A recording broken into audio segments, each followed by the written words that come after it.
तेरा किसी पे आए दिल एपिसोड 10।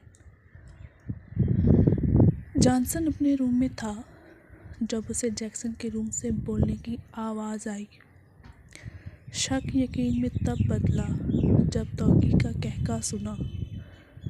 गुस्सा एक बार फिर ऊद आया था। वो कमरे से निकला तो सामने जैक को खड़े पाया। मुझे रोकने की कोशिश भी मत करना जैक, वो उंगली उठाते जैक से बोला। जान, इतनी बड़ी बात नहीं है, जाने दो, दोनों कर लेंगे आपस में बात। जबकि जान बिना उसके सुने आगे बढ़ गया था और जैक ने भी फ़ौरन जैक्सन के कमरे की तरफ कदम बढ़ाए थे। जैक्सन, तुम पूरे कार्टून लग रहे हो यार। तौकी की हंसी ही नहीं रुक रही थी, जबकि जैक्सन उससे भरपूर नाराज़गी का इजहार कर रहा था। तुमने अच्छा नहीं किया तौकी, मुझे बाल कटवाते हुए कितना दुख हुआ तुम सोच भी नहीं सकती। मुझे मेरे बाल बहुत पसंद थे, लेकिन वो बात अधूरी छोड़ गया। वो चुप हुआ तो तौकी को भी अब एहसास हो रहा था। जैक्सन, आई एम सॉरी, मैंने बस मजाक का सोचा, बदले का सोचा, लेकिन ये नहीं सोचा कि तुम्हारे बाल भी ख़राब हो सकते हैं, और हो भी गए, वो भी इतने ज़्यादा। मुझे नहीं पता था कि तुम्हें अपने बाल इतने पसंद हैं, सॉरी। उसके साथ सोफे पर जा बैठी और कॉल पकड़ते सॉरी कहा कि इतने में ज़ोर से दरवाज़ा खुला और जॉन अंदर आया था। उसके पीछे पीछे जैक भी अंदर आया था।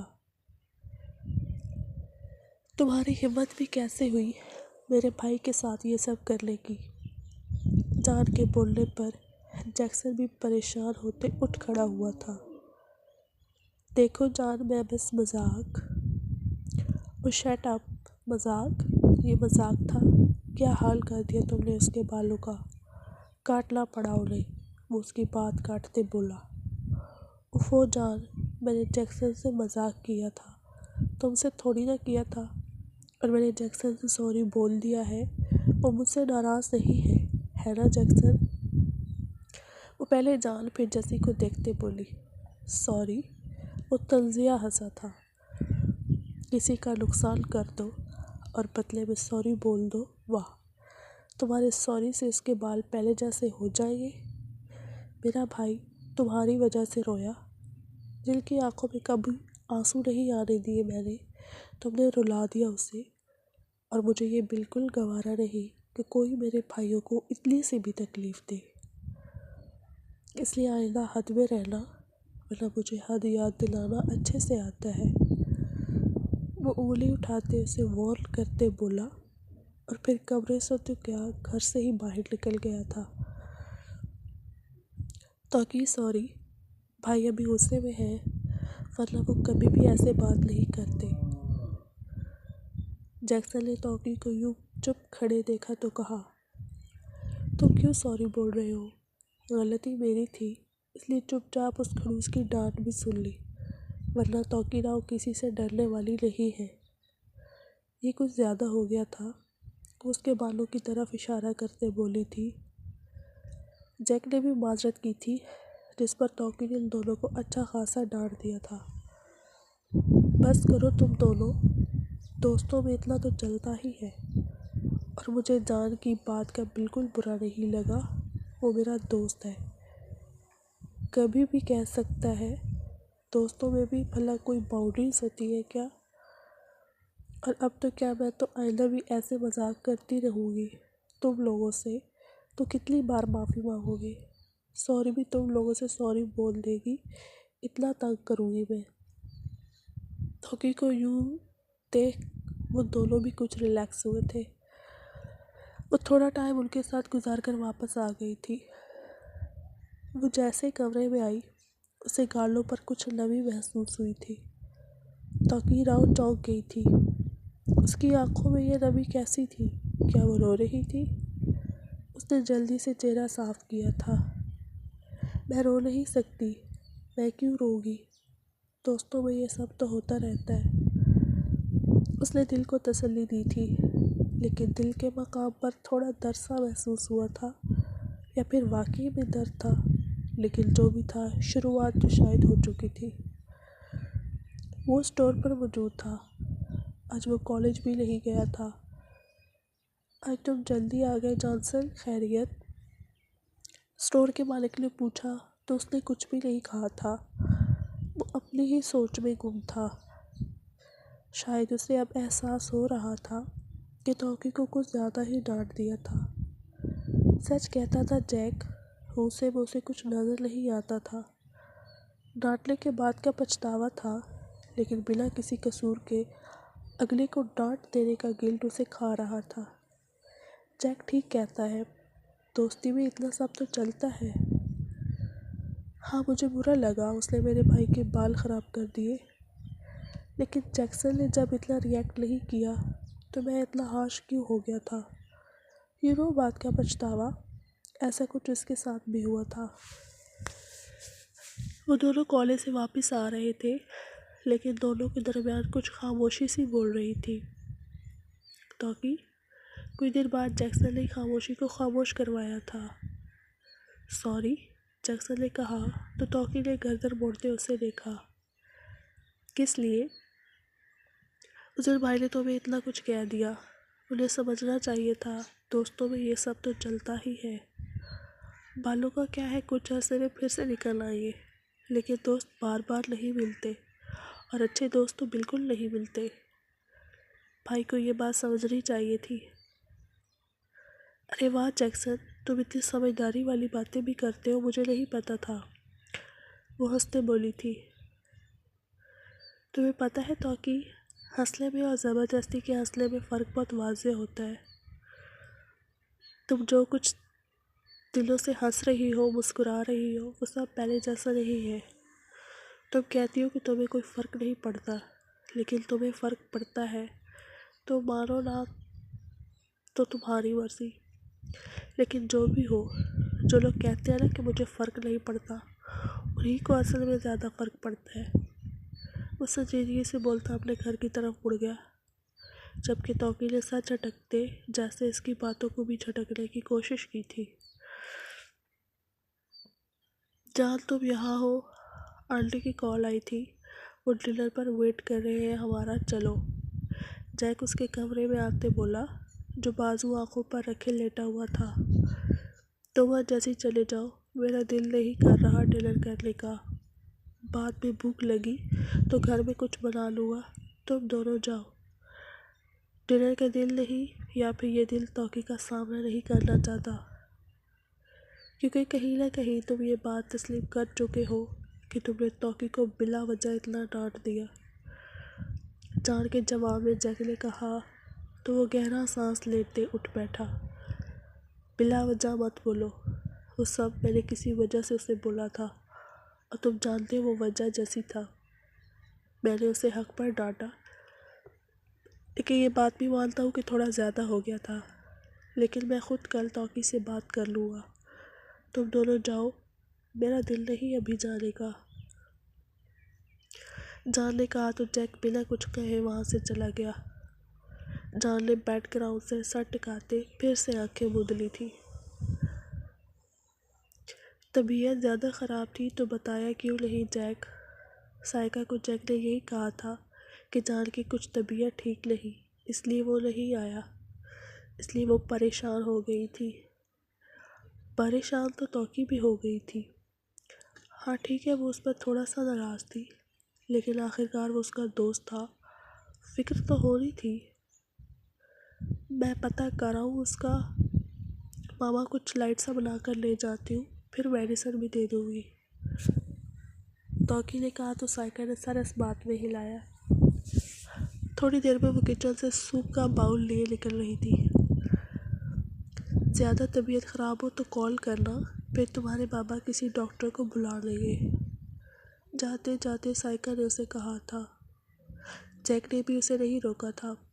वो चाहता था कि इन दोनों की आज के आज ही सुलह हो जाए। बज़ाहिर तो तौकी ने कुछ नहीं कहा था, वो पहले जैसा ही रिएक्ट कर रही थी, लेकिन जैक जानता था उसका भाई और उसकी दोस्त दोनों ही डिस्टर्ब थे।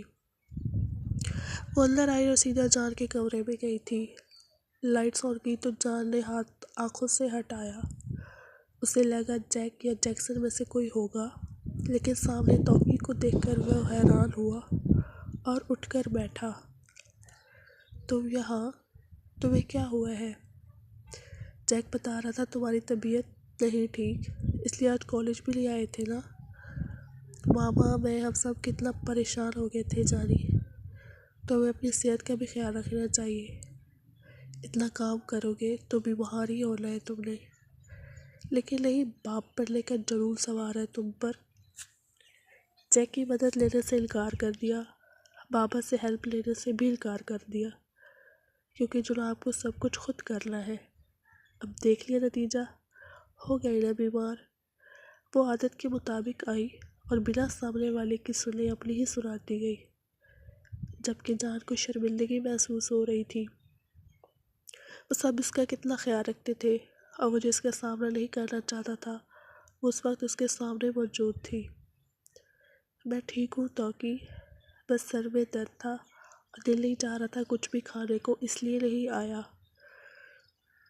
सर में दर्द है और कुछ खाने को जी नहीं तो वो बंदा ठीक नहीं होता। सर दर्द भी एक बीमारी ही होती है मिस्टर जॉनसन। खैर छोड़ो सारी बातें, ये सूप पी लो, इसके बाद मेडिसिन देती हूँ। तब तक मैं मामा को बता दूँ कि तुम ठीक हो। वो बहुत परेशान थी। वो मोबाइल फ़ोन लेते कमरे से निकल गई थी, जबकि जान को बहुत शर्मिंदगी हो रही थी। उसकी वजह से एंड्रयू सब कितना परेशान हो गए थे। वो तो बस तौकी से बचने के लिए वहाँ नहीं गया था, और जैक को क्या ज़रूरत थी बीमारी का बहाना बनाने की। वो कुछ और भी तो कह सकता था। वो आए तो उसकी तो अच्छे से खबर लेता। वो इतने में तौकी वापस आई। सूप वैसे का वैसे ही पड़ा था। अरे अभी तक सूप नहीं पिया तुमने? तौकी यहाँ आओ, मुझे तुमसे कुछ बात करनी है। वो उसे अपने पास बुलाते बोला तो वो भी उसके साथ बेड पर आ बैठी। तबीयत ज़्यादा ख़राब है क्या जानी? मैं बाबा को कॉल करूं? मैं ठीक हूँ तौकी, तुम्हें एक बात बताता हूँ। जब हम ऑर्फन हाउस में थे तब वहाँ के चौकीदार से मेरी लड़ाई हुई थी। लड़ाई नहीं बल्कि मैंने उसको तकरीबन मार ही दिया था। वजह जानती हो? उसने जैसी को मारा था, थप्पड़ मारा था, क्योंकि वो हरदराम जैसी से काम लेता था। कभी कहता कि टांगे दबाओ, कभी कहता पैर दबाओ। वो छोटा बच्चा है तौकी, कि मैं इन दोनों को कभी उठकर पानी तक नहीं पीने दिया। तो तुम सोचो जो उनको रत्ती बराबर हर्ट करेगा मैं उसका क्या हल करूँगा। उस चौकीदार ने जैसी को मारा, मैंने ईंट उठाकर उसका सर फोड़ दिया। 1 महीना वो हॉस्पिटल में रहा होगा, इस बात का यकीन है मुझे। लेकिन मुझे समझना चाहिए था कि मैं चौकीदार था और तुम दोस्त, सबसे अच्छी दोस्त। और दोस्तों पर तो जान भी कुर्बान होती है। देर से ही सही लेकिन समझ में आ गया। बस मैं तुमसे सामना नहीं करना चाहता था, इसलिए वहाँ नहीं आया। उस दिन मैंने कुछ ज़्यादा ही बोल दिया था तुम्हें। मुझे ऐसा नहीं करना चाहिए था, लेकिन मुझे गुस्सा बहुत जल्दी आ जाता है और फिर मुझे कुछ दिखाई नहीं देता कि मैं किसे क्या बोल रहा हूँ। उस दिन भी ऐसा ही हुआ। वो चुप हुआ तो तौकी ने आंखें छोटी करते उसे देखा। क्या हुआ, ऐसे क्यों देख रही हो? वो कंफ्यूज होते बोला। ये चौकीदार वाली स्टोरी सुनाकर तो मुझे डराने की कोशिश कर रहे थे। तौकी की बात सुनकर वो सर पीट गया। इस बंदी को समझाना भैंस के आगे बीन बजाने जैसा ही था सच में। मैं अपनी मोहब्बत का बता रहा था तुम्हें कि यही वजह थी जो मैं तुमसे इतना रूड हो गया और इस चौकीदार को भी मारा था। मिस्टर जॉनसन, तुम मुझे ये बताना चाह रहे हो कि कभी तुम्हारे भाइयों को मैंने मारा तो तुम भी मेरा सर फाड़ दोगे? तौकी वो बस इतना ही कह सका। मैंने ये कहा कि तुम अच्छी दोस्त हो और दोस्तों पर जान भी कुर्बान होती है। बस मिस्टर जानी, मेरी आंखें भर आई इतनी जिद पर। वो ड्रामाई अंदाज में अपनी आंखें साफ करते बोली तो वो हंस दिया, क्योंकि तौकी का अंदाज ही ऐसा था फनी सा। चलो शुक्र है तुम हंसे, इतने सड़ू लगते हो सीरियस हो गए। तुम्हें किसी ने बताया नहीं तुम्हें? वो बेड पर आलती पालती मार कर बैठी। वो ये सब उसे हंसाने के लिए ही कर रही थी। ये सूप ठंडा हो गया, गर्म कर लाओ। शाबाश, आखिर मेरी खैरियत दरियाफ्त करने आई हो तुम। वो बाउल उसे पकड़ाते बोला। मरो तुम यही, बातें कम करनी थी ना फिर। पियो ठंडा सूप अब। वो बाउल वापस उसे पकड़ा रही थी। सोच लो, मैंने आंटी को कॉल कर दे ली है फिर। जानती हो तुम कि वो क्या कुछ कर सकती है। वो कंधे उचकाते बोला तो उसे घूरती हुई कमरे से निकल गई। मैं नूडल्स भी बनाऊंगी, खाओगे? बेहिस इंसान, मैंने तुम्हारी वजह से खाना भी नहीं खाया ठीक से। वो वापस दरवाज़ा खोलते बोली थी। बना लो, मैं भी खाऊंगा। पता नहीं तुम्हारा ये सूप कैसा होगा। मुँह का जायका भी तो बाद में ठीक करना होगा ना। वो फिर से उसे दबाते बोला। मैं तुम्हारे लिए खसूसी दुआ करूँगी कि तुम्हें सारी ज़िंदगी मेरे हाथ का ही खाना खाना पड़े, तुम्हारी बीवी को कुछ भी बनाना ना आता हो, और फिर भूख करो ना तो मेरे पास आकर रो, फिर बताऊँगी तुम्हें। वो उसे बद्दुआ देते कमरे का दरवाज़ा ठा की आवाज़ में बंद करती किचन में चली गई, जबकि जानी फिर से हंस दिया था।